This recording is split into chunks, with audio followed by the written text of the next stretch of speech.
안녕하세요. 이동훈 기자입니다. 안녕하세요. 문경환 기자입니다. 안녕하세요. 진행자 윤탱입니다.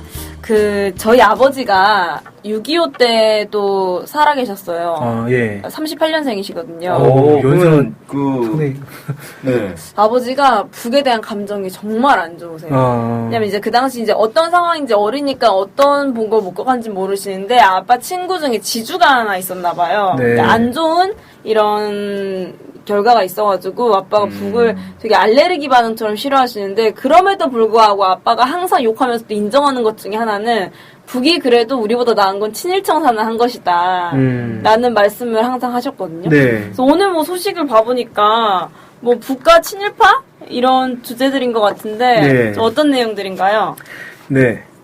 그 북한의 김원홍이라는 김원홍이라는 사람이 있는데 이 사람이 국가안전보위부장이거든요. 네네. 뉴포커스라는 단체는 아니죠. 언론사죠. 언론사니. 왜 단체가 있지?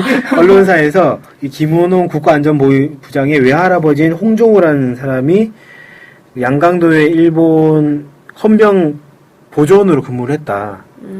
양강도에서 포평이라는 곳이 있는데 여기서 헌병 보조원으로 근무했다라는 소식이 있고 여기서 이제 북한 권력층 내부에서 이 김원홍과 관련한 당 조직 지도부 내부 간부 문건이 돌고 있고 이런 거 관련해서 계속 이제 출신 성분에 대한 비화들이 계속 생산되고 확산되고 있다 이런 보도를 한 거예요.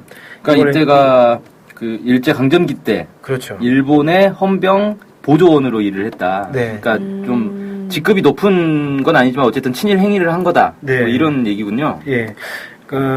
이걸 이제 연합뉴스가 받아서 보도해서 좀 대체로 많이 알려졌는데, 유포커스 같은 경우에는 이렇게 얘기를 했습니다. 홍정우 씨가 헌병 보전으로 활동하던 초기에는 조선인과의 관계가 좋았지만, 일본군이 만주 침략을 준비하면서 북쪽 지역에 관동대를 대거 파견하자, 일본인보다 더 악질적으로 조선인들을 억압하고 학살하는 민족 반역 행위를 일삼았다. 이렇게 주장을 했어요. 그러니까, 단순한, 아까 말씀하신 것처럼 하급 간부였을 뿐만이 아니라 악질적인 사람이었다라고 주장을 한 거죠. 그러면서 5월 말에 중앙당 간부 강연회에서 김일성 주석의 회고록 3개와 더불어, 여기서 김일성 주석의 아버지 김영식 선생과 홍정우 씨와의 관계된 얘기가 나오거든요. 네. 여기에서 이 홍정우 씨가 김현직 선생이 독립운동으로 집을 떠나 있을 때 만경대 일가를 돌보아준 한 양심적인 순서가 있었고 그 사람이 홍정우다. 그런 내용을 강연을 했다라고 보도를 했습니다. 그런 내용으로 강연을 했다. 새삼스럽게 했다는 거죠. 그러니까 이런 문건이 도니까 북에서 중앙당 간부들을 모아놓고 일부러 이런 강연을 한 거다. 네. 그렇게 주장을 했죠. 그러니까 실제로 마치 문제가 있는 것처럼 얘기를 한 겁니다. 네네. 진실은 뭔가요? 네. 뉴포커스가 밝힌 것처럼 홍정우 씨는 그 김일성 주석의 회고록 3개와 더불어에 나오는 인물이에요. 그러니까 거기서 김일성 주석이 직접 그 표현을 하는데 이 홍정우에 대해서 애국적 헌병 보조원이다. 그러니까 겉으로는 일본의 헌병 보조원과 순사를 했지만 실제로는 항일 운동을 지원했던 사람이다. 그러니까 우리 편이었다. 쉽게 말해서 우리 편이다. 스파이. 그렇죠. 공작원이었다라는 거죠. 일본 측에 들어간 우리의 공작원이었다라고 평가를 하고 있는 거죠. 이와 관련해서 정창현 북한 전문가시죠. 정창현 전 국민대 겸임교수가 뭐라고 했냐면 김일성 주석의 회고록을 읽어보면 홍정우의 행적이 길게 언급돼 있다. 김원홍이 왜 혁명 유가족 학원인 만경대 혁명학원에 들어갈 수 있었는지. 그러니까 이 말은 홍정우 씨의 행적이 문제가 없었기 때문에 외선자가 유가족 학원에 들어갈 수 있었다라는 표현인 거죠. 그리고 김일성 주석의 회고록에 애국적 헌병 보존으로 된 만큼 역사적 사실 여부를 떠나 북한 사람들에게 그렇게 인식되었다. 그러니까 실제로 어땠는가라기보다는 대중적으로 알려진 거는 이 사람은 우리 편이다 라고 알려졌다는 겁니다. 그리고 이와 비슷한 사례도 있다. 정동철이라는 사람이 있는데 이 사람이 1930년대 만주에서 부장, 그러니까 지금으로 치면 면장, 이장, 군수, 크게 보면 이런 사람이 이런 자리에 있었는데 동북 항일 연군의 활동에 도움을 주는 사람이다라는 거죠.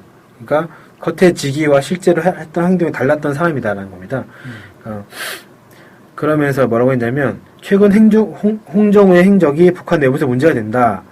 90년대 이미 김일성의 회고로 여기서 정리된 문제를 누가? 라고 하면서 물음표를 늘렸어요. 상식적으로 말이 안 되는 이야기죠. 라고 하면서 김일성 주석이 정리한 문제인데 누가 여기에 토를 달 수 있겠느냐라는 식으로 좀 의문을 제기했던 것 같아요. 그 진짜 좀 논리적으로 생각을 해보면 공작원과 비슷한 위치에 있었지 않습니까?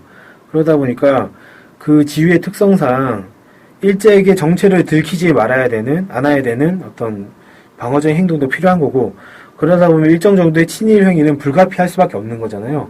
그 공작원의 상식 아닙니까? 그렇죠. 당연히 일본 편에서 일을 하면서 정보를 빼돌려야지. 네. 예를 들어서 국정원이 북한에 누가 뭐 침투를 했다 그런다고 해도 북한에서 소위 얘기하는 침묵 활동을 해야 될 거 아닙니까? 안 그러면은 정보를 빼낼 수가 없을 거 아니에요. 근데 그런 것 때문에 너 종북이네라고 지금 욕하면서 너 문제 있다라고 하는 거랑 똑같은 행위다라는 거죠. 근데 말씀드렸듯이 김일성 주석이 직접 신원을 보증한 만큼 이 문제는 해명이 끝났다라고밖에 해석이 안 되는 거고, 네네. 이 다시 문제가 된다는 것은 앞뒤가 맞지 않은 비상식적인 그런 주장이다라는 거밖에 볼 수가 없습니다. 그리고 알려진 바에 따르면 홍정우 씨가 해방된 이후에 김영직 선생에 관련한 자료를 총정리하는 일을 맡았다고 해요. 그러니까 김영직 선생이 김일성 주석의 아버지니까 엄청나게 중요한 인물로 볼 거 아닙니까, 북한에서는. 이렇게 중요한 인물의 자료를 정리하는데 친행위가 심각한 사람을 그런 일을 맡겼다, 그런 사람에게 맡겼다. 이건 이제 있을 수 없는 일이고. 그쵸. 아까 말씀드렸지만 외손자인 김호동 씨가 만경대 혁명학원에 들어갈 수 없었을 거다라는 거죠. 실제로 논란이 있었다면. 이건 논란이 없다고 보는 게 당연하다. 상식적으로 보면 그렇게밖에 해석이 안 될 것 같습니다. 네. 실제로 연합뉴스 보도에서도 이렇게 얘기를 해요. 김용현 동국대 북한학과 교수의 말을 빌려서 북한에서 하위층 친일파들에 대해 1950년대 말과 60년대 초 대대적인 숙청 작업을 벌인 바 있다. 북한이 스크리닝 가능한 친일파 연관 인물을 국가안전보위부장에 앉혔을 가능성은 작다. 이렇게 이야기를 했습니다. 네. 그러니까 이럴 가능성이 없다는 겁니다. 쉽게 얘기하면. 스크린이 가능하다는 게 무슨 말일까요? 이제 걸을 수 있겠다는 거죠. 걸을 수 있지 않겠냐는 거죠. 외래어를 한 마디씩 써줘야 좀 유식해 보이기 때문에. 그런가 봅니다. 근데 참 이런 보도가 나오는 게 저는 어떤 느낌이냐면은 국내 이제 정치인들이 가끔씩 이제 친일 후손 논란들이 있잖아요. 네. 모 당의 당 대표가 뭐 친일파의 후손이다 막 이런 이제 얘기들이 막 나오면 왠지 물타기 하기 위해서 이런 얘기들을 하고 있다는 느낌이 많이 들더라고요. 네. 이런 보도가 나오는 게. 저도 비슷한 생각이고요. 이 포커스 같은 경우에는 탈북한 사람이 대표로 있는 언론사입니다. 네.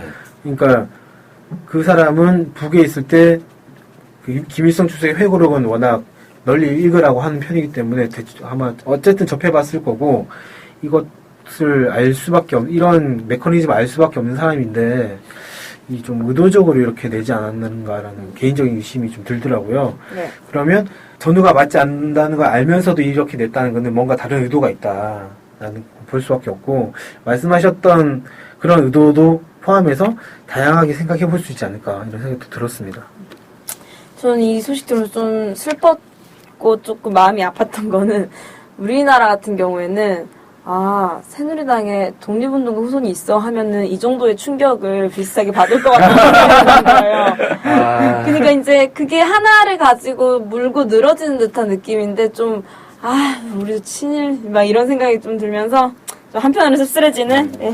최근에 친일 관련해서 또 황당한 보도 나왔었잖아요. 어떤 모 그 국가 이제 그 국영 기관장 한 명이 네. 그 기관장들 무슨 모임에서 나는 친일파다라고 하면서 천황폐하 만세 상창을 했다는 맞아, 보도가 나와가지고 맞아. 네네. 이게 뭔 황당한 보도인가 싶어 봤는데 좀 약간 애매한 구석은 있긴 있는데 아무튼 그 만세를 불렀다는 것 자체는 사실인 것 같더라고요. 왠지. 그래요. 친일파 네. 판친 세상 같아요. 하여튼 오늘은 친일파 이런 소식을 좀 전해드렸는데요. 네. 친일파는 수청돼야 합니다, 여러분. 오늘 소식은 이것으로 마칠 수 있도록 하겠습니다. 네, 감사합니다. 감사합니다.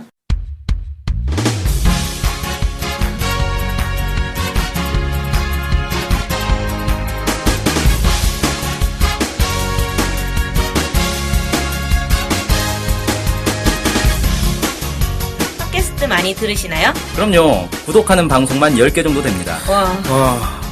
근데 그 중에 북한 소식을 전문적으로 하는 방송이 몇 개나 되나요? 찾아보니 딱 하나밖에 없었습니다. 바로 NK투데이 공식 팟캐스트 스케치북이죠. 어쨌든 통일을 좀 하려면 그 상대방이 북한을 정확히 알아야 되잖아요. 근데 그런 팟캐스트가 하나밖에 없다니 정말 안타깝네요. 그래서 스케치북을 꼭 들어야 하는 겁니다. 네. 통일을 꿈꾸는 국내 유일 북한 소식 전문 팟캐스트 스케치북 많은 청취 부탁드리겠습니다.